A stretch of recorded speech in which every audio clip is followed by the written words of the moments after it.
Bihar police, Bihar forest guard एवं सभी प्रतियोगिता परीक्षाओं के लिए समान हिंदी का टॉप 500 प्रश्न डिस्कस करेंगे। अगर आप इसको अच्छे तरीके से क्लियर कर लेते हैं तो एग्जाम के लिए आपका मैक्सिमम क्वेश्चन इससे क्लियर हो जाएगा। पहला क्वेश्चन है, भोजपुरी का शेक्सपियर किसे कहा जाता है। यह question Bihar police lady constable 4 अक्टूबर 2020 एग्जाम में पूछा गया क्वेश्चन है। भोजपुरी का शेक्सपियर जो कहा जाता है, इस क्वेश्चन का जो सही आंसर हो जाएगा भिखारी ठाकुर, और भारत का शेक्सपियर कालिदास को कहा जाता है।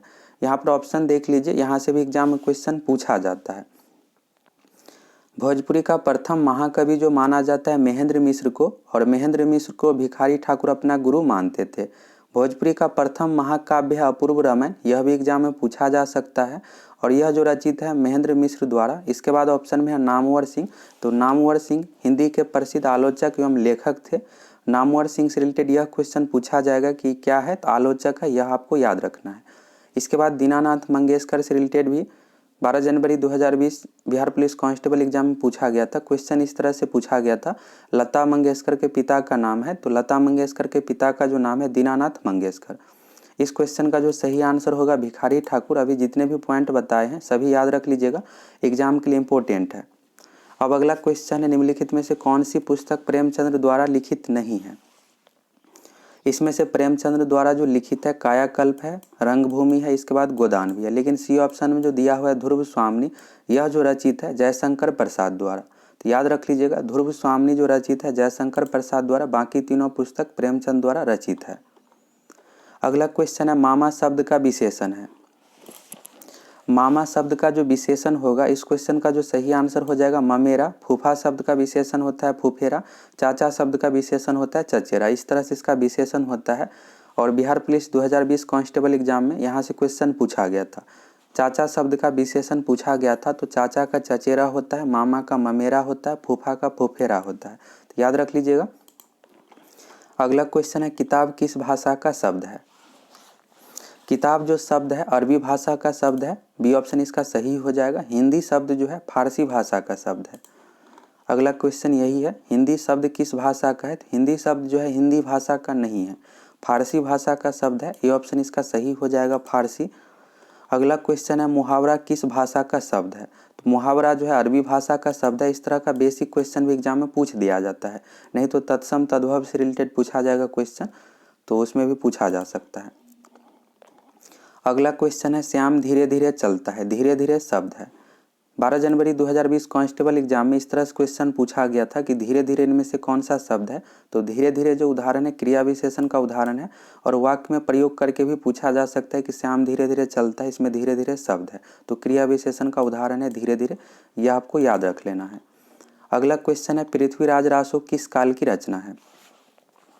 पृथ्वीराज रासो जो रचना है, इस क्वेश्चन का जो सही आंसर होगा आदिकाल का। इसमें जो क्वेश्चन है हिंदी व्याकरण प्लस हिंदी साहित्य दोनों से क्वेश्चन है। बिहार पुलिस कांस्टेबल एग्जाम में हिंदी व्याकरण प्लस हिंदी साहित्य दोनों से क्वेश्चन पूछा जाता है, और आप लोगों को टॉप 500 प्रश्न क्लियर करवाएंगे। तो हिंदी साहित्य साथ में व्याकरण दोनों यहाँ से क्लियर हो जाएगा। साथ में व्याकरण का जो बेसिक क्लास आएगा उसको भी आप जरूर देख लीजिएगा। पृथ्वीराज रासो किस काल की रचना है, सही आंसर जो होगा आदिकाल का। और हिंदी का प्रथम महाकाव्य जो है पृथ्वीराज रासो है। इस पुस्तक में पृथ्वीराज चौहान के जीवन चरित्र का वर्णन है। यह जो पुस्तक लिखित है चंदन बरदाई द्वारा, यह भी याद रख लीजिएगा, चंद बरदाई द्वारा रचित है पृथ्वीराज रासो। अगला क्वेश्चन है, स्त्रीलिंग शब्द का चयन कीजिए। इसमें से जो स्त्रीलिंग हो जाएगा स्वर्ग, दंड और यवन, तीनों जो है पुल्लिंग शब्द है, लेकिन जाति जो शब्द है स्त्रीलिंग का उदाहरण है, तो जाति यहाँ पर स्त्रीलिंग है। अगला क्वेश्चन है, निम्नलिखित में से कौन सा शब्द विशेषण नहीं है। इसमें से आपको बताना है कि कौन सा विशेषण नहीं है। तो इस तरह के क्वेश्चन अगर पूछा जाता है एग्जाम में तो आप आसानी से बना लीजिएगा। बनाना कैसे है तो आप समझ लीजिए। जैसे यहाँ पर लोभी शब्द दिया हुआ है, तो बहुत सारे विशेषण ऐसे होते हैं कि जैसे कोई नॉर्मल शब्द है लोभ है, उसमें प्रत्यय लगाकर आ ई या ता प्रत्यय लगाकर विशेषण बनाया जाता है। तो लोभ एक शब्द है, लोभ में यहाँ पर ई प्रत्यय लगकर लोभी शब्द बना है। इसके बाद देखिएगा निषेध, यहाँ पर निषिद्ध दिया हुआ है, तो निषेध से निषिद्ध शब्द बना है। इसके बाद भूखा है, तो भूख में आप प्रत्यय लगाने पर यहाँ पर भूखा शब्द बना है। तो यहाँ पर कोई अगर शब्द दिया हुआ है जैसे लोभी है, तो इसको आप खंडित करके देखिएगा, एक लोभ शब्द बन रहा है और लास्ट में ई बच रहा है, तो लोभ एक सार्थक शब्द हो रहा है। लेकिन अगर आप बी ऑप्शन पर आइएगा प्राची में, तो प्राच एक शब्द अगर आप अलग कर देते हैं और लास्ट में ई अगर आप जोड़ते हैं तो प्राची बनता है। लेकिन जब आप देखिएगा कि प्राच जो है कोई सार्थक शब्द ही नहीं है, तो इसलिए यह विशेषण का उदाहरण नहीं होगा प्राची, क्योंकि प्राच कोई सार्थक शब्द नहीं है। अगर प्राच कोई सार्थक शब्द रहता तब यह भी विशेषण हो सकता था।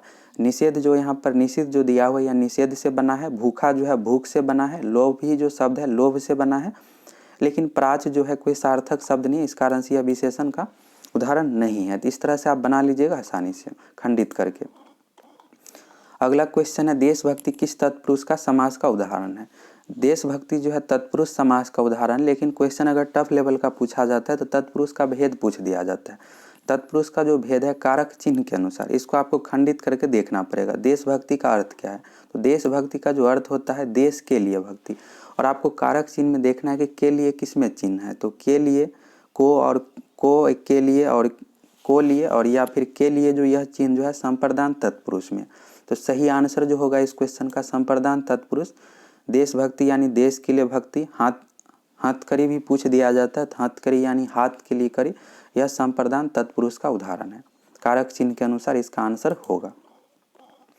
अगला क्वेश्चन है, मेघ का पर्यायवाची शब्द नहीं है। पर्यायवाची शब्द में जो आप खास करके याद कीजिएगा, जितने प्राकृतिक शब्द है यानी भगवान द्वारा जो भी निर्मित है, जैसे पहाड़ हो गया, वायु हो गया, झरना हो गया, आकाश हो गया, बादल हो गए, ये सभी का पर्यायवाची शब्द आप जरूर याद रख लीजिएगा। एग्जाम में इन्हीं सबसे पूछा जाता है। समुद्र का पर्यायवाची शब्द, नदी का पर्यायवाची शब्द, एग्जाम में पर्यायवाची शब्द इसी से रिलेटेड पूछा जाता है। तो कम से कम आप 30 शब्द का जरूर याद रख लीजिएगा पर्यायवाची शब्द, 5-5 करके जरूर आपको याद रखना पड़ेगा।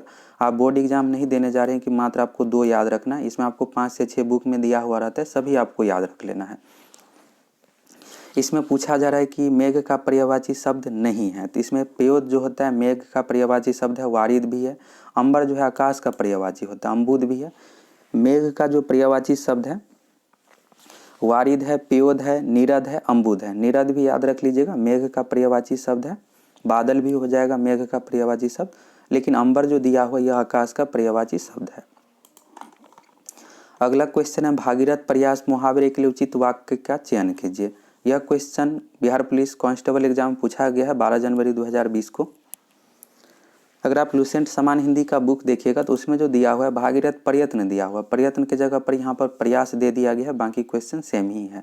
तो जो भी क्वेश्चन पूछा जाता है लुसेंट समान हिंदी से ही पूछा जाता है, और हम आप लोगों को पूरा लुसेंट समान हिंदी का जितने भी क्वेश्चन है सभी एक एक करके क्लियर करवा देंगे। तो एग्जाम में आप आसानी से क्वेश्चन बना लीजिएगा, सिर्फ भाषा चेंज किया जाएगा लेकिन क्वेश्चन सेम ही रहेगा।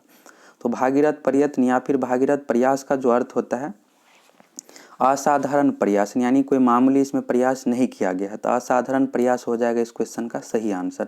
ऑप्शन आपको देखने पर लगेगा, देखिएगा आप सभी ऑप्शन जो है एक ही समान है, लगभग मिलता जुलता है, लेकिन इसमें से सबसे आपको उचित ऑप्शन चूज करना है, तो असाधारण प्रयास इसका सही आंसर हो जाएगा।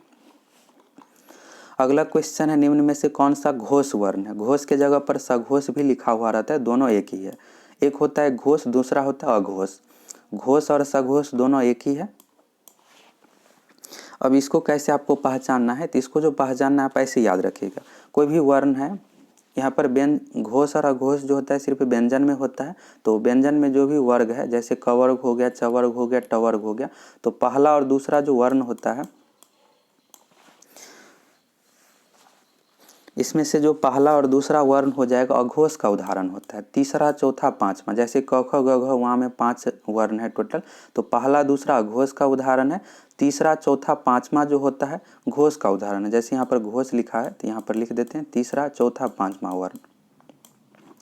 अब आप आ जाइए ऑप्शन पर। ऑप्शन में दिया हुआ यहाँ पर क और ख, तो ख दिया हुआ यहाँ पर तो दूसरे नंबर का है, तो दूसरे नंबर का जो है अघोष का उदाहरण है, घोष नहीं होगा। इसके बाद है च, तो पहले नंबर का वर्ण है चवर्ग में, तो यह भी जो हो जाएगा अघोष का उदाहरण। इसके बाद आइएगा प फ ब भ म में, तो म जो यहाँ पर है 5वें नंबर का है, तो यह जो उदाहरण है घोष का उदाहरण है।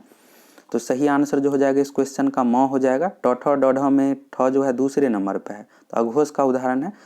ये तो हो गया यहाँ से आपको जितने भी वर्ण है, चवर्ग हो गया, टवर्ग हो गया, उसमें आपको पहला दूसरा याद रखना है। लेकिन अगर यर ल व में से पूछ दिया जाता है तब आप कैसे बनिएगा, तो याद रख लीजिए इस तरह से। जितने भी स है, तालव्य स हो गया, मूर्धन्य स हो गया, दंत स हो गया, यह सभी जो है अघोष का उदाहरण है। बहुत बार एग्जाम में यह पूछा जाता है, ये दंत स पूछा जाएगा कि दंत स किसका उदाहरण है, तो अघोष का उदाहरण है। इसको नोट करके जरूर रख लीजिएगा। जितने वर्ग है क वर्ग, च वर्ग, प वर्ग, ट वर्ग, पहला और दूसरा वर्ण जो होता है घोष होता है। इसके बाद तालव्य स, मूर्धन्य स, दंत स जो है अघोष का उदाहरण है। यहाँ पर पहला दूसरा भी लिख देते हैं। इसके बाद हो गया यर लव। यर लव और ह जो है घोष का उदाहरण होता है। यर लव और ह घोष यानी सघोष का उदाहरण है। तालव्य स, मूर्धन्य स, दंत स अघोष का उदाहरण है और पहला दूसरा वर्ण भी अघोष का उदाहरण है। तो इसको कंप्लीट कर लीजिएगा, एक क्वेश्चन यहाँ से आपको एग्जाम के लिए क्लियर हो जाएगा। अब चलिए अगला क्वेश्चन है, निम्नलिखित में से कौन सा द्विगुण व्यंजन है। इसमें से जो द्विगुण है, द्विगुण यानी दो गुण एक समान हो, जिसमें ड और ढ जो है द्विगुण व्यंजन का उदाहरण है। इसका रीजन आप समझ लीजिए। ड को इस तरह से भी लिखते हैं और ढ को भी इस तरह से लिखते हैं। जैसे आप सड़क शब्द देखिएगा तो अगर आप यहाँ पर इस तरह से एक पॉइंट दे देते हैं तो र, इसको र भी पढ़ा जाता है और ड भी पढ़ा जाता है। जैसे सड़क में ही देखिए तो सड़क भी पढ़ते हैं और सड़क भी पढ़ते हैं, तो इसलिए इसे जो है द्विगुण व्यंजन माना जाता है। तो यहाँ पर ड ढ हो जाएगा द्विगुण व्यंजन का उदाहरण। अगला क्वेश्चन है, शीतोष्ण में कौन सा समास है।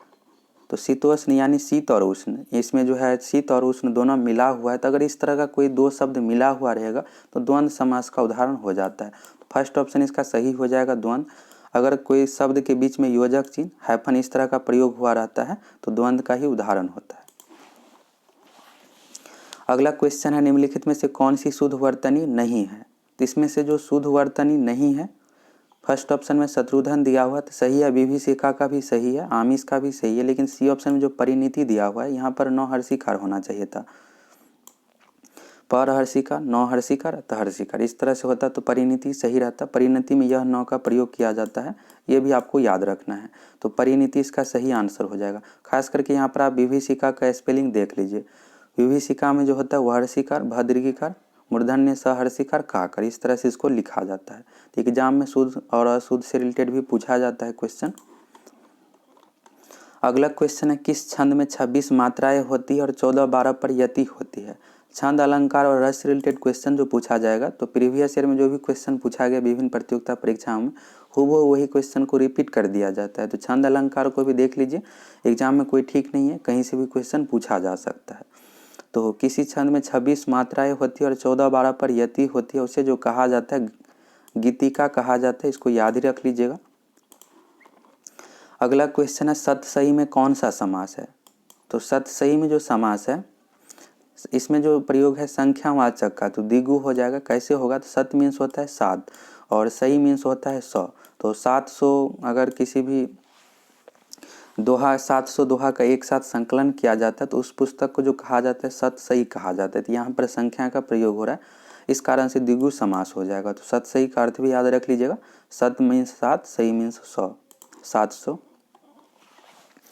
अगला क्वेश्चन है, निम्नलिखित में से सघोष वर्ण कौन सा है। तभी जस्ट इससे पहले क्वेश्चन डिस्कस किया, सघोष यानी घोष दोनों एक ही है। तो घोष जो होता है तीसरे चौथे पांचवें नंबर का, तीसरे चौथे पांचवें नंबर का। तो अब इसमें से आप देख लीजिए कौन सा होगा। प हो गया पहले नंबर का, त थ द ध में होता है त और थ दूसरे नंबर का है, प फ ब भ म में ब जो है यहाँ पर तीसरे नंबर का है। एक और चीज़ आप लोगों को बताए थे कि तालव्य स, मूर्धन्य स और दंत स तीनों जो है अघोष का उदाहरण होता है। तो सघोष तो होगा नहीं यह। सही आंसर जो होगा ब हो जाएगा। तालव्य स, मूर्धन्य स, दंत स याद रख लीजिएगा, अघोष का उदाहरण है, घोष नहीं होता है। तो ब तीसरे नंबर पर है, प फ ब भ म में, यह जो हो जाएगा सघोष हो जाएगा। इस क्वेश्चन का आंसर आपको बहुत सारे बुक में देखने को मिलेगा कि 100 है, तो गलत आंसर दिया हुआ है, ब ही इसका सही आंसर होगा। अगला क्वेश्चन है, गरीबों की सहायता करो। गरीब शब्द क्या है। यहाँ पर एक वाक्य दिया हुआ है, गरीबों की सहायता करो, और इसमें आपको बताना है कि गरीब शब्द क्या है। तो गरीब शब्द जो उदाहरण है जातिवाचक संज्ञा का सही आंसर हो जाएगा जातिवाचक संज्ञा। अगला क्वेश्चन, उच्छिष्ट का शुद्ध संधि विच्छेद है। उच्छिष्ट शब्द का जो शुद्ध संधि विच्छेद होगा उत जोड़ शिष्ट, बी ऑप्शन इसका सही हो जाएगा, उत जोड़ शिष्ट। और उच्छिष्ट जो है व्यंजन संधि का उदाहरण है। अगला क्वेश्चन है, दैवज्ञ का अर्थ है। दैवज्ञ का जो अर्थ होगा ज्योतिषी होगा। ज्योतिषी यानी ज्योतिष जानने वाले को ज्योतिषी कहा जाता है। अगला क्वेश्चन है, निम्नलिखित युग्मों में से कौन सा युग्म में गलत है। इसमें से सही नहीं है। तो यहाँ पर बोली का नाम दिया हुआ है, अवधी बोली, ब्रज भाषा, खड़ी बोली, इस तरह से। और इसमें आपको बताना है कि विकास किससे हुआ है। तो भाषा का विकास से रिलेटेड यह क्वेश्चन है, तो इसको याद रख लीजिएगा। अवधी पूर्वी हिंदी, यह सही है। ब्रजभाषा पश्चिमी हिंदी से, यह भी सही है। भोजपुरी का यहाँ पर पूर्वी हिंदी दिया हुआ है तो यह गलत है। इसके बाद है खड़ी बोली पश्चिमी हिंदी, यह भी सही है। तो तीनों याद रख लीजिएगा। अगला क्वेश्चन है तुलसीकृत कवितावली विनय पत्रिका एवं गीतावली की भाषा क्या है? तो तुलसीदास द्वारा कृत है कवितावली, विनय पत्रिका एवं गीतावली। तो ये भी याद रख लीजिएगा, कवितावली और विनय पत्रिका हो गया, गीतावली। इसमें पूछा जा रहा है कि इसकी भाषा क्या है? तो रचना जो है तुलसीदास द्वारा की गई है। यह जो रचित है ब्रज भाषा में, सही आंसर इस क्वेश्चन का हो जाएगा ब्रज भाषा। एक और पुस्तक का नाम आपको याद रखना है, गीतांजलि। बिहार ऐसा एग्जाम में यहाँ से क्वेश्चन पूछा गया था। गीतांजलि जी के क्वेश्चन में भी पूछा जाता है। तो गीतांजलि जो है रविंद्रनाथ टैगोर द्वारा रचित है और गीतावली तुलसीदास द्वारा रचित है। अगला क्वेश्चन है पर्वत की तलहटी। तो यहाँ पर पर्वत की तलहटी का आपको अर्थ बताना है, तो किसको कहा जाता है? तो सही आंसर जो होगा पर्वत की तलहटी जो कहा जाता है तराई क्षेत्र, और इसी का नाम यहाँ पर दूसरा नाम दिया हुआ है उपत्यका। यह इस क्वेश्चन का सही आंसर हो जाएगा और इसका दूसरा नाम है तराई क्षेत्र। अगला क्वेश्चन अज्ञेय शब्द के लिए एक वाक्यांश है। अज्ञेय शब्द के लिए जो एक वाक्यांश होगा यहाँ पर, इस क्वेश्चन का जो सही आंसर हो जाएगा सी ऑप्शन, जिसे जाना ना जा सके।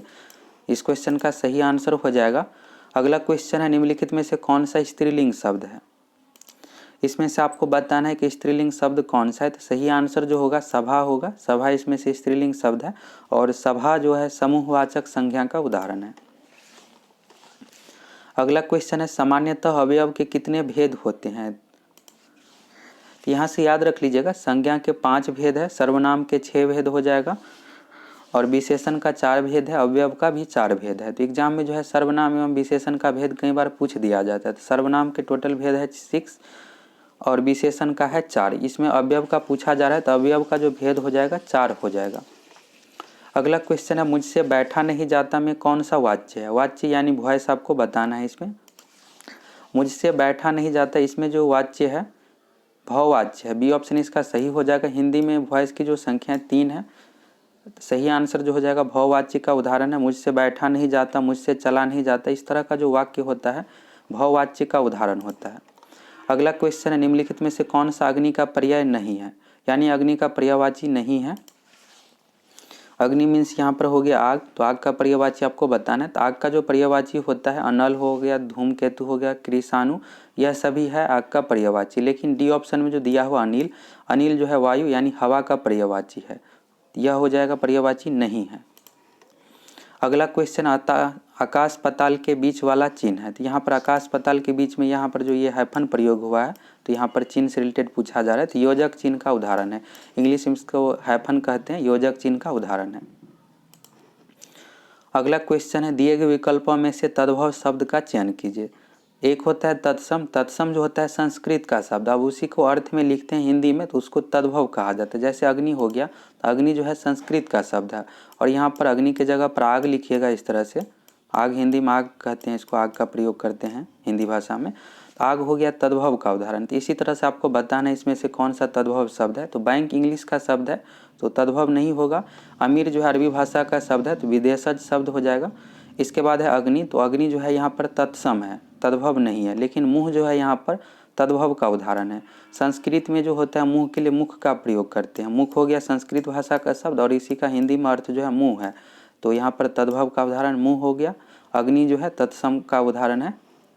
आग अगर ऑप्शन में रहता तो आग इसका आंसर हो सकता था, तो मुँह इसका सही आंसर होगा। तो इस तरह से तत्सम तद्भव को अच्छे तरीके से देख लीजिएगा।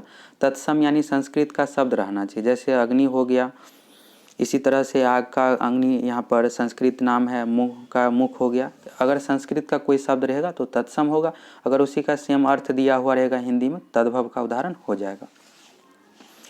अगला क्वेश्चन है हर्ष, विषाद, विस्मय, घृणा आदि भावों को व्यक्त करने के लिए किस विराम चिन्ह का प्रयोग किया जाता है?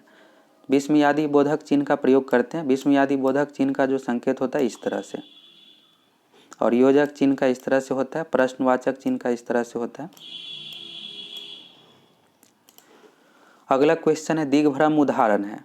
तो दिग्भ्रम जो उदाहरण है इसमें से संधि का भेद आपको बताना है। संधि के 3 भेद है, स्वर संधि, व्यंजन संधि और विसर्ग संधि। विसर्ग संधि में संधि विच्छेद करने पर बीच में विसर्ग आना चाहिए। जैसे हो गया निश्चय, तो निह जोड़ चय हो गया, निष्फल निह जोड़ फल, इस तरह से बीच में विसर्ग आ जाता है। दिग्भ्रम जो उदाहरण है व्यंजन संधि का, दिग्भ्रम का जो संधि विच्छेद कीजिएगा तो दिक जोर भ्रम होता है, ये भी याद रख लीजिएगा। दिग्भ्रम का संधि विच्छेद है दिक जोर भ्रम, व्यंजन संधि का उदाहरण है, स्वर संधि का नहीं है। और यहाँ पर 3 ऑप्शन में स्वर संधि का भेद दिया हुआ है। अगला क्वेश्चन है निम्नलिखित बोलियों में से कौन सी बोली उत्तर प्रदेश में सामान्यतः नहीं बोली जाती है। तो सिंपल सा ही क्वेश्चन है, अगर इस तरह का पूछा जाएगा तो बना लीजिएगा आप आसानी से। उत्तर प्रदेश में जो बोली बोली जाती है अवधी हो गया, ब्रज हो गया, खड़ी बोली। लेकिन सी ऑप्शन में जो दिया है मैथिली, या मैथिली जो बोली बोली जाती है मिथिला क्षेत्र में, बिहार में, दरभंगा, मधुबनी, समस्तीपुर, इन सभी जिला में बोली जाती है। तो सही आंसर जो होगा मैथिली होगा। मैथिली जो है उत्तर प्रदेश में नहीं बोली जाती है। अगला क्वेश्चन है दो वर्णों के मेल से होने वाले विकार या परिवर्तन को कहते हैं। तो दो वर्णों के मेल से होने वाले विकार या परिवर्तन को जो कहा जाता है संधि कहा जाता है। सही आंसर हो जाएगा संधि। संधि का यहाँ पर परिभाषा ही पूछा गया है। अगला क्वेश्चन है निम्न शब्द में प्रयुक्त प्रत्यय के लिए सही विकल्प चुनिए। तो मच्छरदानी यहाँ पर शब्द दिया हुआ और मच्छरदानी में कौन सा प्रत्यय लगा है यह आपको बताना है। इस क्वेश्चन का जो सही आंसर हो जाएगा डी ऑप्शन दानी हो जाएगा। अब प्रत्यय के लिए पहचानना कैसे है, तो सिंपल सा आप ये कीजिएगा, जैसे यहाँ पर दानी प्रत्यय लगाने पर तो बाकी शब्द कितना बच गया, मच्छर शब्द बन गया। अब यहाँ पर आपको देखना है कि क्या मच्छर कोई सार्थक शब्द है, तो बिल्कुल है। अगर आप इस तरह से अगर बनाते, मान लीजिए नी प्रत्यय इसमें लगता तो मच्छरदा इतना होता, तो मच्छरदा कोई सार्थक शब्द नहीं है तो इसलिए नी प्रत्यय नहीं लगेगा। इस तरह से या भी नहीं लगेगा, अनिया भी नहीं लगेगा। मच्छर है सार्थक शब्द, बाकी कितना बच गया, दानी बच गया, तो दानी इसमें प्रत्यय हो गया। प्रत्यय जो है लास्ट में लगता है और उपसर्ग शुरू में। अगला क्वेश्चन है जिसे प्रमाण द्वारा सिद्ध न किया जा सके उसके लिए सही शब्द है। इस क्वेश्चन का आंसर अप्रमाणित नहीं होगा, सही आंसर जो होगा अप्रमेय होगा। जिसे प्रमाण द्वारा सिद्ध किया जा सके उसको प्रमेय कहते हैं और जिसे सिद्ध नहीं किया जा सके उसको अप्रमेय कहा जाता है। अगला क्वेश्चन है निम्न में से कौन सा चक्र पानी में प्रयुक्त समास है। चक्र पानी यहाँ पर शब्द दिया हुआ है, इसमें कौन सा समास है आपको बताना है। तो चक्र यानी चक्र, पानी मीन्स होता है हाथ। यहाँ पर पानी जो प्रयोग हुआ इस तरह से, तो इस तरह से अगर पानी लिखा हुआ रहेगा तो पानी मीन्स हो जाता है हाथ, और इस तरह से अगर पानी है तो जल हुआ, पानी मीन्स। इसमें जो है चक्र पानी यानी चक्र हो गया और पानी मीन्स हाथ, तो जिसके हाथ में चक्र हो तो विष्णु को कहा जाता है। तो यहाँ पर एक विशेष अर्थ है, तो सही आंसर जो हो जाएगा इस क्वेश्चन का सी ऑप्शन बहुव्रीहि। अगला क्वेश्चन है मेरे तो गिरिधर गोपाल दूसरे न कोई, जाके सिर मोर मुकुट मेरे पति सोई। यह जो क्वेश्चन है रस से रिलेटेड है, इसमें आपको बताना है कि कौन सा रस है। एग्जाम में जो है अलंकार रस छंद से भी क्वेश्चन पूछा जा सकता है, फिक्स नहीं है। व्याकरण दिया हुआ है और हिंदी साहित्य दिया हुआ है, तो कहीं से भी क्वेश्चन पूछा जा सकता है। तो बेस्ट रहेगा कि आप पूरा हिंदी का तैयारी करके जाइए। बिहार पुलिस में अभी तक नहीं पूछा गया है, हो सकता है इस बार 2021 एग्जाम में पूछ दे, तो बेस्ट रहेगा कि सब कुछ का तैयारी करके जाइए, इसलिए सभी टॉपिक से क्वेश्चन है। इस क्वेश्चन का जो सही आंसर हो जाएगा बी ऑप्शन श्रृंगार। इसके लिए आपको बहुत ज़्यादा क्वेश्चन याद करने की जरूरत नहीं पड़ेगा। बहुत सारे एग्जाम में जो क्वेश्चन पूछा जाता है सेम वही क्वेश्चन रिपीट करता है, कोई नया क्वेश्चन बनाकर नहीं दिया जाएगा। इसी तरह का क्वेश्चन हूबहू ही ज़्यादातर पूछा जाएगा। तो श्रृंगार रस का उदाहरण है। अगला क्वेश्चन है शुद्ध वाक्य का चयन करें। इसमें से जो शुद्ध वाक्य है सी ऑप्शन इसका सही हो जाएगा। अनेक निरपराध दंड के भागी हुई, यह शुद्ध वाक्य है, बाकी सभी इसमें से अशुद्ध है। अगला क्वेश्चन है जिसके पास कुछ भी ना हो उसको क्या कहा जाता है। अनेक शब्द का एक शब्द है यहाँ पर, तो अकिंचन कहा जाता है। बी ऑप्शन इसका सही हो जाएगा। अगला क्वेश्चन अंडे का शहजादा का अर्थ। यह क्वेश्चन मुहावरा में भी पूछा जा सकता है कि अंडे का शहजादा का मुहावरा क्या है, या फिर इस तरह से अर्थ भी पूछा जा सकता है। तो अनुभवहीन व्यक्ति को अंडे का शहजादा का जो अर्थ होता है अनुभवहीन व्यक्ति। अगला क्वेश्चन है काली घटा का घमंड घटा उपयुक्त पंक्ति में कौन सा अलंकार है। इसमें जो अलंकार है यमक अलंकार का उदाहरण है। अगला क्वेश्चन है रिजु शब्द का विलोम है। रिजु मीन्स जो होता है सीधा होता है, इस तरह से कोई अगर रिजु रेखा लिखा हुआ है तो इस तरह से कोई सीधी लाइन यहाँ से हो गया, तो इसका जो सही आंसर होगा वक्र होगा। वक्र मीन्स इस तरह से होता है टेढ़ा मेढ़ा। अगला क्वेश्चन है फूल का तत्सम है। तत्सम जो होता है संस्कृत का शब्द, यहाँ पर फूल है तो हिंदी भाषा में तद्भव हो गया। यहाँ पर जो भी चारों ऑप्शन में है सभी जो है यहाँ पर फूल का पर्यायवाची है। पुहुप है, पुष्प है, प्रसून है, सुमन है, ये भी याद रख लीजिएगा। फूल का पर्यायवाची पूछ दिया जाता है एग्जाम में, लेकिन इसमें से आपको बताना है तत्सम यानी संस्कृत का शब्द होना चाहिए, तो पुष्प हो जाएगा। पुष्प जो है संस्कृत का शब्द है। अगला क्वेश्चन है, अंबर पनघट में डूबी रही तारा घट उषा नगरी में कौन सा अलंकार है? इसमें जो अलंकार है रूपक अलंकार है, सी ऑप्शन इसका सही हो जाएगा। अगला क्वेश्चन है, इसमें से अश्व का पर्यायवाची कौन सा नहीं है? अश्व यानी घोड़ा का पर्यायवाची कौन सा नहीं है आपको बताना है। तो अश्व का जो पर्यायवाची होता है तुरंग है, घोट, घोटक, यह सभी घोड़ा का पर्यायवाची है, सैंधव भी है। लेकिन बी ऑप्शन में जो दिया हुआ कुरंग, कुरंग जो है हिरण का पर्यायवाची है, घोड़ा का पर्यायवाची नहीं होता है। सैंधव भी घोड़ा का ही पर्यायवाची है। अगला क्वेश्चन है, मुहावरे लोकोक्तिया की सही अर्थ का चयन करें। यहाँ पर दिया हुआ है मुंह की खाना, तो इसमें से बताना है आपको कौन सा होगा। तो सिंपल सा ही इसका जवाब आप कमेंट कीजिएगा 50 का आंसर क्या होगा। इस क्वेश्चन का जो सही आंसर हो जाएगा, मुंह की खाना का जो अर्थ होता है हार जाना या मार खाना, इस तरह से हो जाएगा, पीटना। बी ऑप्शन इसका सही हो जाएगा। अगला क्वेश्चन है, इसमें से धनुष का पर्यायवाची कौन सा नहीं है? तो इनमें से जो धनुष का पर्यायवाची नहीं है आपको बताना है। तो धनुष का जो पर्यायवाची होता है पिनाक, सारंग, कमान, कोदंड, यह सभी जो है धनुष का पर्यायवाची है। लेकिन डी ऑप्शन में जो दिया हुआ है शेर दिया हुआ है, यह जो है धनुष का पर्यायवाची नहीं है। कोदंड हो गया, चाप हो गया, सरासन हो गया, पिनाक हो गया, सारंग, यह सभी धनुष का पर्यायवाची है। लेकिन शेर नहीं, शेर जानवर का नाम है। और शेर का पर्यायवाची शब्द कई बार एग्जाम में पूछ दिया जाता है, पूछा इस तरह से जाता है क्वेश्चन में कि केसरी किसका पर्यायवाची है? तो केसरी जो है सिंह यानी शेर का पर्यायवाची है। अगला क्वेश्चन है, इनमें से कौन दिनकर की रचना नहीं है? तो रामधारी सिंह दिनकर जी की जो रचना है उर्वशी, कुरुक्षेत्र, रश्मिरथी। लेकिन सी ऑप्शन में जो दिया हुआ है मृगनयनी, तो यह रचना नहीं है। मृगनयनी वृंदावन लाल वर्मा द्वारा रचित है। अगला क्वेश्चन है, हंस पत्रिका के संस्थापक संपादक थे। हंस पत्रिका के जो संस्थापक थे प्रेमचंद, और संपादक पूछा जा रहा है तो सही आंसर प्रेमचंद ही होगा। अगला क्वेश्चन है, मानक हिंदी का आधार क्या है? मानक हिंदी का जो आधार है खड़ी बोली, ये ऑप्शन इसका सही हो जाएगा। अगला क्वेश्चन, इनमें से कौन भक्तिकालीन कवि नहीं है? तो इसमें से जो भक्तिकालीन कवि है, यहाँ पर नीचे से जो तीनों दिया हुआ है सूरदास, कबीरदास, तुलसीदास, भक्तिकालीन कवि है। लेकिन बिहारी फर्स्ट ऑप्शन में दिया हुआ है भक्तिकालीन कवि नहीं है, रीतिकाल के कवि है। और बिहारी इसका जो पूरा नाम है बिहारी लाल चौबे, रीतिकाल के प्रसिद्ध कवि थे। अगला क्वेश्चन है, जो व्याकरण जानता है एक शब्द के क्रम में सही विकल्प चुनिए। जो व्याकरण जानता है उसको जो कहा जाता है व्याकरण, व्याकरण जानने वाले को व्याकरण कहा जाता है, गणित जानने वाले को गणितज्ञ कहा जाता है। अगला क्वेश्चन है, नीचे दिए गए शब्द युग में कौन सा त्रुटिपूर्ण है? इसमें से आपको बताना है। तो यहाँ पर जो प्रयोग हुआ, जैसे यहाँ पर अनुग्रह है और यहाँ पर आग्रह है, तो यहाँ पर विलोम शब्द का प्रयोग हुआ है। तो फर्स्ट ऑप्शन में जो दिया हुआ अनुग्रह आग्रह, तो अनुग्रह का विलोम आग्रह नहीं होता है। अनुग्रह का जो विलोम होता है विग्रह होता है। यहाँ पर आग्रह की जगह पर विग्रह रहना चाहिए। और आग्रह शब्द का विलोम होता है दुराग्रह, दोनों याद रख लीजिएगा। अनुग्रह का विलोम विग्रह और आग्रह का विलोम दुराग्रह। फर्स्ट ऑप्शन त्रुटिपूर्ण है। बाकी यहाँ पर बी ऑप्शन में अनंत का शांत सही है। अनंत का होता है अंत भी और शांत भी होता है, ससीम भी होता है। जर का चेतन, कई बार एग्जाम में जर का पूछा जाता है। जर का विलोम क्या होता है? तो चेतन होता है। आकृष्ट का विलोम विकृष्ट है। और सही आंसर जो हो जाएगा, इसमें पूछा जा रहा था कौन सा गलत है, तो फर्स्ट ऑप्शन गलत है। अगला क्वेश्चन है, पावन का संधि विच्छेद है। तो पावन का जो संधि विच्छेद होता है, इस क्वेश्चन का जो सही आंसर हो जाएगा सी ऑप्शन पौज और अन होगा। पावन का संधि विच्छेद है और पवन शब्द का संधि विच्छेद है। डी ऑप्शन में जो दिया हुआ है पोज और अन। पोज और अन पवन शब्द का संधि विच्छेद है। पावन शब्द का संधि विच्छेद होता है पौज और अन, और पावक का संधि विच्छेद होता है पौज और अक।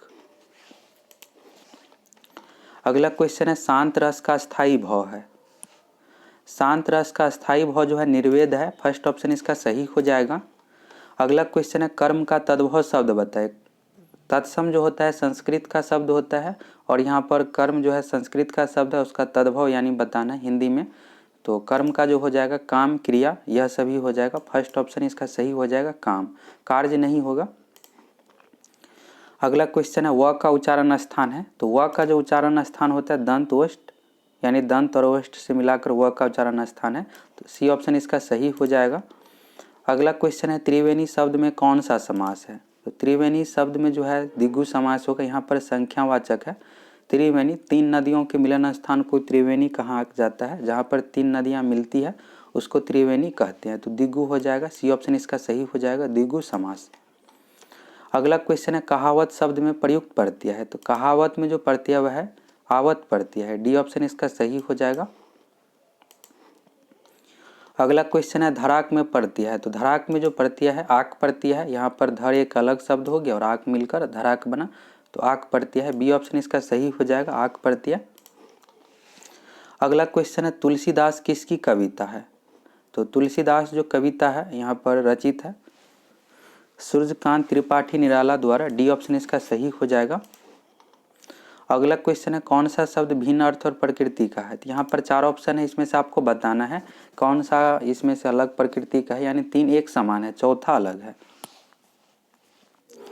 फर्स्ट ऑप्शन में दिया हुआ है सनातन, तो सनातन जो कहा जाता है परंपरा अनुसार चला आ रहा है, यानी बहुत पहले से चला आ रहा है। चिरंतन का भी लगभग वही अर्थ होता है, शाश्वत जो होता है हमेशा रहने वाला, कभी खत्म नहीं होने वाला।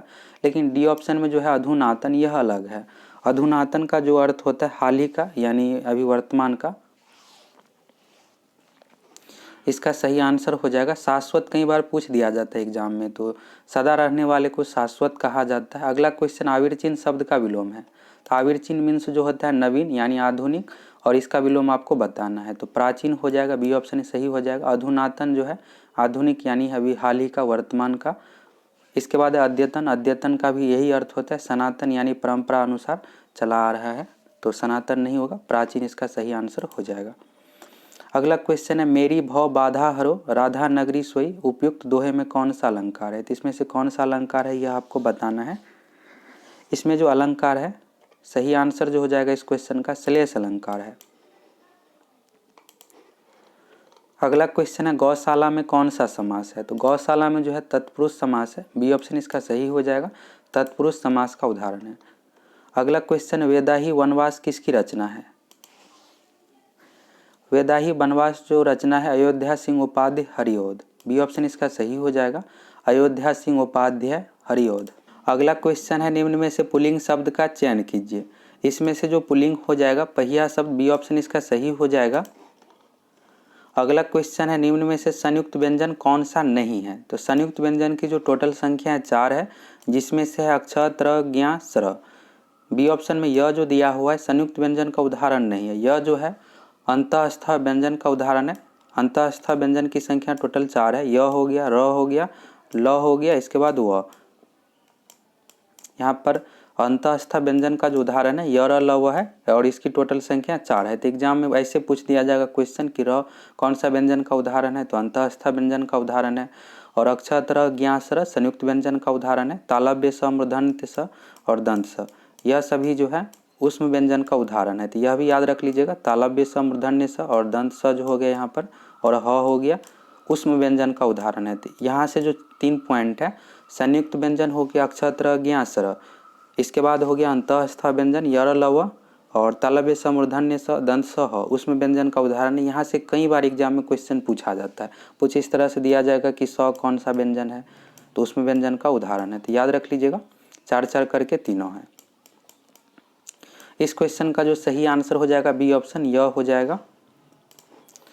अगला क्वेश्चन है मृत्युंजय पद में कौन सा समास है, तो मृत्युंजय पद में जो समास हो जाएगा, मृत्युंजय का जो अर्थ है, कोई भी समास को बनाने से पहले उसका अर्थ करके जरूर देख लीजिएगा। तो मृत्युंजय यानी मृत्यु पर जय प्राप्त करने वाला अर्थात शंकर भगवान, तो ये ऑप्शन इसका सही हो जाएगा। बहुव्रीहि का समास एक विशेष अर्थ यहाँ पर दिखा रहा है।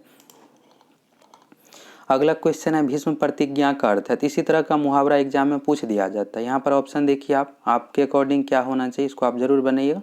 74 नंबर क्वेश्चन का क्या आंसर होगा इसका आपको कमेंट करना है। भीष्म प्रतिज्ञा का जो अर्थ होता है कठोर प्रतिज्ञा भी है, लेकिन इसमें ऑप्शन के अकॉर्डिंग कठोर प्रतिज्ञा नहीं होगा। सबसे सही जो विकल्प है दृढ़ प्रतिज्ञा है, सी ऑप्शन इसका सही हो जाएगा। दृढ़ प्रतिज्ञा भीष्म प्रतिज्ञा का यहाँ पर सबसे उपयुक्त विकल्प है। अगर दृढ़ प्रतिज्ञा ऑप्शन में नहीं रहता तो कठोर प्रतिज्ञा आप दे सकते थे, तो सबसे सही है दृढ़ प्रतिज्ञा। अगला क्वेश्चन है हातिम ताई का अर्थ है, तो बिहार फॉरेस्ट गार्ड 2019 में आतिम ताई का अर्थ पूछ दिया गया था। तो हातिम ताई का ठीक उल्टा होता है आतिम ताई। आतिम ताई मीन्स होता है बुरे कार्य करने वाला, और हातिम ताई का जो अर्थ होता है परोपकारी दानशील, यानी अच्छे कार्य करने वाले को हातिम ताई कहा जाता है। तो सही आंसर जो होगा इस क्वेश्चन का परोपकारी दानशील अच्छे कार्य करने वाला। और फॉरेस्ट गार्ड एग्जाम में इसी का ठीक उल्टा आतिम ताई पूछ दिया गया था। तो आतिम ताई बुरे कार्य करने वाले को आतिम ताई कहा जाता है। अगला क्वेश्चन है भागीरथ प्रयत्न का अर्थ है। बिहार पुलिस कांस्टेबल एग्जाम में 12 जनवरी को भागीरथ प्रयत्न की जगह पर भागीरथ प्रयास दे दिया गया था और यह सभी क्वेश्चन जो है लुसेंट समान हिंदी में दिया हुआ है, उसी से सभी क्वेश्चन पूछा जाता है। तो हम आप लोगों को पूरा उसी बुक से एक एक करके सभी क्वेश्चन अच्छे तरीके से क्लियर करवा देंगे। आप एग्जाम में बना लीजिएगा सभी क्वेश्चन। भागीरथ प्रयत्न का जो अर्थ होता है असाधारण प्रयत्न, यानी कोई मामूली प्रयत्न नहीं है, तो असाधारण प्रयत्न इसका सही आंसर होगा। अगला क्वेश्चन, एक अनार 100 बीमार का अर्थ है। इसका अर्थ क्या हुआ, तो अर्थ समझ लीजिए। एक अनार है, यहाँ पर 100 बीमार है, यानी 100 बीमार व्यक्ति है जिसमें से एक अनार है, तो बहुत कम है यहाँ पर। तो सही आंसर जो होगा, किसी वस्तु की पूर्ति कम मांग अधिक। मांग बहुत ज़्यादा है उस वस्तु की, लेकिन वस्तु बहुत कम है, तो किसी वस्तु की पूर्ति कम मांग अधिक, यह सही आंसर हो जाएगा। अगला क्वेश्चन, एक तो करेला आप तीता दूजा नीम चढ़ा का अर्थ है। यहाँ पर करेला तीता है ही और उस पे से नीम आ गया तो और ज़्यादा तीता हो जाएगा, तो यहाँ पर होगा सही आंसर बुरे का और बुरे से संग होना। बुरे व्यक्ति ऑलरेडी है ही और उसके साथ और बुरा व्यक्ति संग हो गया है, तो बहुत यहाँ पर और बुरा हो जाएगा। अगला क्वेश्चन है, 9 दिन चले 2.5 कोस। एक कोस में जो दूरी होता है लगभग 3 किलोमीटर का, यहाँ पर 9 दिन में मात्र 2.5 कोस यहाँ पर चल रहा है। 2.5 कोस लगभग एक दिन में चल लेगा, लेकिन यहाँ पर बहुत समय लगा रहा है, तो 9 दिन चले 2.5 कोस। इस क्वेश्चन का सही आंसर जो होगा, बहुत धीमी गति से काम करना। इस तरह का अगर मुहावरा लोकोक्तियाँ एग्जाम में पूछा जाता है और यहाँ पर चलने से रिलेटेड है, तो खास करके चलने वाला विकल्प बिल्कुल भी नहीं होगा, उसी से रिलेटेड मत दीजिएगा, नहीं तो गलत हो जाएगा। जैसे यहाँ पर बहुत धीमी गति से चलना, तो चलने से रिलेटेड नहीं होगा, इसके अलावा कोई विकल्प हो सकता है जिससे रिलेटेड पूछा जाएगा, सेम नहीं होता है। तो बहुत धीमी गति से काम करना, ये इसका सही आंसर होगा। अगला क्वेश्चन है, सिर सहलाए भेजा खाए का अर्थ है। तो इसमें भी जैसे है किसी के सिर पर सवार हो जाना, ऑप्शन में इसी तरह का दिया रहेगा, तो गलत मत कर लीजिएगा, ये बिल्कुल नहीं होता है, दूसरा होता है। इस क्वेश्चन का जो सही आंसर होगा, दोस्त बनकर हानि पहुंचाना। सी ऑप्शन इसका सही हो जाएगा। अगला क्वेश्चन है, महादेवी वर्मा की रचना नहीं है। इसमें से जो महादेवी वर्मा की रचना है, यामा है, निहार है, रश्मि है। सबसे अधिक एग्जाम में यामा पूछा जाता है, तो महादेवी वर्मा का याद रख लीजिएगा। और लोकायतन जो है सुमित्रानंदन पंत जी की रचना है, तो डी ऑप्शन इसका सही हो जाएगा। महादेवी वर्मा जी की रचना इसमें से लोकायतन नहीं है। अगला क्वेश्चन, रामधारी सिंह दिनकर की रचना नहीं है। तो उर्वशी हो गया, रेणुका हो गया, रश्मि रथी, यह तीनों है, लेकिन स्वर्णधुली नहीं है। स्वर्णधुली सुमित्रानंदन पंत जी की रचना है। अगला क्वेश्चन, हरिपद कोमल कमल से इस पद में अलंकार है। इसमें से जो अलंकार है उपमा अलंकार है, ए ऑप्शन इसका सही हो जाएगा, उपमा। अगला क्वेश्चन है, रामचरितमानस की रचना की गई है। रामचरितमानस की रचना तुलसीदास द्वारा की गई है। इससे पहले भी एक क्वेश्चन आया था, कवितावली और गीतावली, तो रामचरितमानस हो गया, तुलसीदास द्वारा रचित है। और भाषा का नाम पूछा जा रहा है, तो रामचरितमानस जो अवधी भाषा में रचना की गई है। सही आंसर जो होगा अवधी भाषा। अगला क्वेश्चन है, निम्नलिखित में से रीतिकालीन कवि है। इसमें से कौन सा रीतिकालीन कवि है। इससे पहले भी क्वेश्चन आया था, उसमें भक्तिकालीन था, वहाँ पर आप लोगों को बताए थे कि बिहारी लाल चौबे जो है रीतिकालीन के प्रसिद्ध कवि है। डी ऑप्शन इसका सही हो जाएगा, बिहारी लाल। अगला क्वेश्चन है, निम्नलिखित में से सममात्रिक छंद है। इसमें से सममात्रिक छंद कौन सा है आपको बताना है, तो चौपाई सममात्रिक छंद है, बी ऑप्शन इसका सही हो जाएगा, चौपाई। अगला क्वेश्चन है, निम्नलिखित में से अभिज्ञ का विलोम है। अभिज्ञ का विलोम भिज्ञ नहीं होता, अनभिज्ञ होता है, सी ऑप्शन इसका सही हो जाएगा। सर्वज्ञ मीन्स होता है सब कुछ जानने वाला, अल्पज्ञ मीन्स होता है बहुत कम जानने वाला। अगला क्वेश्चन है, भाषा की सबसे छोटी इकाई है। एग्जाम के लिए यह क्वेश्चन इंपॉर्टेंट है, इसको समझ लीजिए। भाषा की जो सबसे छोटी इकाई है, ध्वनि या वर्ण है, दोनों में कोई एक ही ऑप्शन में रहेगा, या तो ध्वनि दिया हुआ रहेगा या फिर वर्ण दिया हुआ रहेगा। वर्ण और ध्वनि क्या है तो समझ लीजिए। जैसे यहाँ पर र एक वर्ण है, इसको यहाँ पर लिख रहे हैं, तो वर्ण जो होता है लिखित रूप होता है, यहाँ पर र लिखा हुआ है तो यह हो गया वर्ण। अगर इसको बोलेंगे उच्चारण करके र बोलेंगे, तभी जो र बोल रहे हैं यह जो हुआ ध्वनि हुआ। ध्वनि होता है उच्चारित रूप, वर्ण होता है लिखित रूप। वर्ण से मिलकर अक्षर का निर्माण होता है, अक्षर से मिलकर शब्द का निर्माण, शब्द से मिलकर वाक्य का निर्माण होता है। अब आपसे पूछ दिया जाएगा कि वाक्य से छोटी इकाई कौन सी है, तो शब्द हो जाएगा, शब्द से अक्षर, अक्षर से वर्ण, फिर सबसे छोटी इकाई जो है ध्वनि या वर्ण है। अगला क्वेश्चन है, हिंदी किस भाषा परिवार की भाषा है, तो हिंदी जो है भारोपीय परिवार की भाषा है, सी ऑप्शन इसका सही हो जाएगा। इंग्लिश नाम हुआ इंडो यूरोपियन। अगला क्वेश्चन है निम्नलिखित में से मूर्धन्य व्यंजन है। मूर्धन्य व्यंजन यानी मूर्धा से जिसका उच्चारण होता है, तो सबसे पहले कवर्ग से समझ लीजिए। कवर्ग यानी क ख ग घ वहाँ, कवर्ग का जो उच्चारण है कंठ है। इसके बाद हो गया चवर्ग, च छ ज झ यहाँ तालु से है। ट ठ ड ढ न हो गया मूर्धा से। इसके बाद हो गया त थ द ध न दांत से, और प फ ब भ म ओष्ठ से। तो इसमें पूछा जा रहा है मूर्धन्य व्यंजन, तो मूर्धन्य व्यंजन जो हो जाएगा टवर्ग हो जाएगा। सी ऑप्शन इसका सही हो जाएगा। अगर आप उच्चारण स्थान का वीडियो नहीं देखें तो देख लीजिएगा, उसमें अच्छे तरीके से ग्रामर का जो बेसिक पॉइंट है जैसे वर्ण हो गया, अक्षर हो गया, इन सभी को क्लियर किया, और उच्चारण स्थान भी देख लीजिएगा। चैनल पर वीडियो उपलब्ध है। अगला क्वेश्चन है लिखने पढ़ने में कौन सा समास है। तो अगर जैसे यहाँ पर लिखने पढ़ने हैं, जैसे ही बीच में योजक चिन्ह आ गया, यहाँ पर जो ये चिन्ह है द्वंद्व समास का उदाहरण हो जाएगा। बी ऑप्शन इसका सही हो जाएगा। द्वंद्व समास में दोनों पद प्रधान होते हैं। जैसे यहाँ पर लिखने पढ़ने हैं, इससे पहले भी एक क्वेश्चन आया था, शीतोष्ण, शीत और उष्ण दो शब्द यहाँ पर सार्थक था, दोनों पद उसमें प्रधान था, तो द्वंद्व समास का उदाहरण हो जाएगा। अगला क्वेश्चन आगरा का बहुवचन होगा, तो आगरा का बहुवचन इसमें से नहीं होगा। डी ऑप्शन इसका सही होगा, बहुवचन नहीं होगा। अगला क्वेश्चन है निम्नलिखित में से किस शब्द में बहुव्रीहि समास है। चौराहा यहाँ पर है, तो चौराहा द्विगु समास का उदाहरण है। संख्यावाचक हो गया चार राह, यानी जहाँ पर चार राह मिल रहा है, रास्ता मिल रहा है। इसके बाद पनसेरी है तो 5 शेरी हो जाएगा, यहाँ पर वजन से रिलेटेड है। शताब्दी तो 100 वर्ष का अवधि, यह भी संख्यावाचक है। लेकिन डी ऑप्शन में जो दिया हुआ है पंजाब, पंजाब बहुव्रीहि समास का उदाहरण। पंजाब जो है फारसी भाषा का शब्द है, और यह जो बना है पंजाब, पंज यानी 5 और आब यानी पानी, तो मिलकर बना है। तो पंजाब यानी 5 नदियों की भूमि, एक विशेष अर्थ को दर्शा रहा है। तो डी ऑप्शन सही हो जाएगा, पंजाब बहुव्रीहि समास का उदाहरण है। अगला क्वेश्चन है गरजते घन, घनन, घन घन में अलंकार है, तो इसमें से कौन सा अलंकार है ये आपको बताना है। इस क्वेश्चन का जो सही आंसर होगा डी ऑप्शन अनुप्रास अलंकार का उदाहरण है। अगला क्वेश्चन है कुसुम का पर्यायवाची शब्द नहीं है। ये सभी बेसिक क्वेश्चन एग्जाम में पूछा ही जाता, इससे पहले भी पुष्प आया था तत्सम बताने के लिए। तो कुसुम का जो पर्यायवाची शब्द इसमें से नहीं है, कमल नहीं है। कमल का जो पर्यायवाची शब्द होता है सरोज, जलज, पंकज, अरविंद, यह सभी कमल का पर्यायवाची है। लेकिन परसुन, पुष्प, सुमन, यह सभी कुसुम यानी पुष्प का पर्यायवाची है, फूल का पर्यायवाची है, लेकिन कमल नहीं है। अगला क्वेश्चन है विश्लेषण का विलोम है। विश्लेषण का जो विलोम होगा इसमें से संश्लेषण होगा। सी ऑप्शन इसका सही हो जाएगा। अगला क्वेश्चन है हिंदी की मूल उत्पत्ति किससे हुई है। हिंदी की मूल उत्पत्ति जो हुई है सौरसेनी अपभ्रंश से। डी ऑप्शन इसका सही हो जाएगा। अगला क्वेश्चन है लोकायतन किस कवि की रचना है। तो लोकायतन जो है सुमित्रानंदन पंत की रचना है। बी ऑप्शन इसका सही हो जाएगा, सुमित्रानंदन पंत। अगला क्वेश्चन है जातिवाचक संज्ञा नहीं है। एग्जाम में पूछ दिया जाता है व्यक्तिवाचक, जातिवाचक, समूहवाचक, इसको कैसे पहचानना है तो अच्छे तरीके से समझ लीजिए। जैसे अगर आपसे पूछा जाता है आम का लकड़ी, शीशम का लकड़ी, इस तरह से, तो एक विशेष लकड़ी को दर्शा रहा है यहाँ पर, तो व्यक्तिवाचक में हो जाएगा। जैसे राम है तो एक व्यक्ति का नाम है, लेकिन यहीं पर पुरुष रहेगा तो पुरुष में बहुत सारे आ सकते हैं। इसी तरह से लड़का है तो लड़का में बहुत सारे नाम आ जाएगा, राम, मोहन, सोहन, इस तरह से। तो जातिवाचक का उदाहरण है लड़का, लेकिन अगर नाम कोई लिखा रहेगा राम, मोहन, सोहन, इस तरह से, तो व्यक्तिवाचक हो जाता है।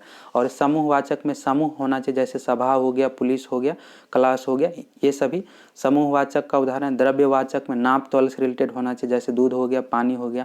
भाववाचक में होता है भावना, अवस्था, इस तरह से, मिठास हो गया, बचपन हो गया, शैशव हो गया, ये सभी भाववाचक का उदाहरण है। अब इसमें आपको बताना है जातिवाचक संज्ञा नहीं है। तो सबसे पहले देखिए डी ऑप्शन में पुस्तक, तो पुस्तक में आपको क्या करना है, इसको खंडित करके देखना है। क्या इसमें बहुत सारे पुस्तक आ सकते हैं, जैसे एसएससी का बुक हो गया, रेलवे का बुक हो गया, बहुत सारे इसमें पब्लिकेशन भी आते हैं। तो बिल्कुल यह जातिवाचक का उदाहरण है, क्योंकि इसमें बहुत सारे हैं। लेकिन अगर आपसे पूछा जाएगा एसपीडी रेलवे समान अध्ययन, तो व्यक्तिवाचक हो जाएगा, क्योंकि सिर्फ एक ही बुक को यहाँ पर दर्शा रहा है। इसके बाद हो गया लकड़ी, तो लकड़ी भी जातिवाचक का है, क्योंकि इसमें बहुत सारे लकड़ी आ गया, आम का लकड़ी, शीशम का लकड़ी, इस तरह से। इसके बाद लोहा हो गया, तो लोहा वैसे द्रव्यवाचक होता है, लेकिन इसमें ऑप्शन में दिया हुआ है तो जातिवाचक हो सकता है, क्योंकि लोहा में भी बहुत सारे टाइप होता है, जैसे ढलवा लोहा हो गया, पिटवा लोहा हो गया। लेकिन इसका आंसर क्या होगा, तो फर्स्ट ऑप्शन इसका सही होगा, शैशव होगा। शैशव जो है भाववाचक संज्ञा का उदाहरण है, शिशु से बना है शैशव शब्द। शिशु जो होता है जातिवाचक का उदाहरण है, शिशु यानी बच्चा, शिशु बिल्कुल जातिवाचक का उदाहरण है। लेकिन शिशु से बना है शैशव शब्द, तो शैशव जो है भौवाचक है, यह कभी जातिवाचक नहीं हो सकता। लोहा हो सकता है लेकिन शैशव नहीं हो सकता है। शैशव भौवाचक उदाहरण है, फर्स्ट ऑप्शन इसका सही हो जाएगा, नहीं पूछा गया था। अगला क्वेश्चन है भाषा का प्रारंभ किससे होता है। इससे पहले भी एक क्वेश्चन आया था इसी से रिलेटेड, भाषा की सबसे छोटी इकाई है। दोनों क्वेश्चन सेम ही है, यहाँ पर भाषा चेंज है। तो भाषा का जो प्रारंभ होता है ध्वनि या वर्ण से, बी ऑप्शन इसका सही हो जाएगा। और ध्वनि वर्ण क्या है इसको फिर से एक बार समझ लीजिए। हिंदी का एक बेसिक क्लास है जिसमें ध्वनि वर्ण को अच्छे तरीके से कंप्लीट किए हैं, उच्चारण स्थान को, उसको जरूर आप देख लीजिएगा। वीडियो का लिंक आपको डिस्क्रिप्शन एवं कमेंट सेक्शन में भी मिल जाएगा। जैसे यहाँ पर एक स वर्ण लिख रहे हैं, तो यहाँ पर जो स लिखे हैं लिखित रूप जो होता है वर्ण होता है, लेकिन अगर इसको बोलेंगे उच्चारण करेंगे स, तो यह जो हो गया ध्वनि हो गया। ध्वनि जो होता है उच्चारित रूप होता है और वर्ण जो होता है लिखित रूप होता है। तो भाषा का प्रारंभ होता है ध्वनि या वर्ण से, दोनों में इसको एक ही ऑप्शन में दिया हुआ रहेगा। तो यहाँ से आपको क्लियर हो गया होगा। वर्ण से मिलकर अक्षर का निर्माण होता है, अक्षर से मिलकर शब्द का निर्माण होता है और शब्द से मिलकर वाक्य का निर्माण होता है। वाक्य जो हो गया यहाँ से लेकर यहाँ तक पूरा। भाषा का प्रारंभ किससे होता है यहाँ पर लिखा हुआ है, तो यह एक वाक्य हो गया। इससे आगे का क्वेश्चन आप लोगों को नेक्स्ट वीडियो में मिलेगा। अगर एक वीडियो में सभी 500 क्वेश्चन देंगे तो वीडियो लंबा हो जाएगा और आपको एक एक पॉइंट क्लियर करने में दिक्कत होगा। आप पूरे डिस्कशन को अच्छे तरीके से क्लियर कीजिएगा, तभी आप एग्जाम में सभी क्वेश्चन बना पाइएगा। जरूरी नहीं है कि जो क्वेश्चन इसमें दिया हुआ वही हूबहू रिपीट होगा डिस्कशन से, लेकिन आपको मैक्सिमम बेनिफिट मिल जाएगा। और बिहार पुलिस 2020 की पूरी तैयारी के लिए सेकेंड चैनल पर क्लास शुरू कर रहे हैं, आप सभी जरूर जुड़ जाइए। उस पर आप लोगों को डेली होमवर्क का सीरीज मिलेगा, आपको होमवर्क मिलेगा, उसको आपको कंप्लीट करना है। तो सेकेंड चैनल यूट्यूब पर सर्च कर लीजिएगा, लिंक भी आपको डिस्क्रिप्शन में मिल जाएगा। जुड़ जाइए सक्सेस प्लैनेट 2.0 से। उस पर आप लोगों को डेली होमवर्क का क्लास मिलेगा, टॉपिक मिलेगा, इसको आपको याद करना है और उसी से रिलेटेड रोज़ आपको क्वेश्चन आंसर भी मिलेगा।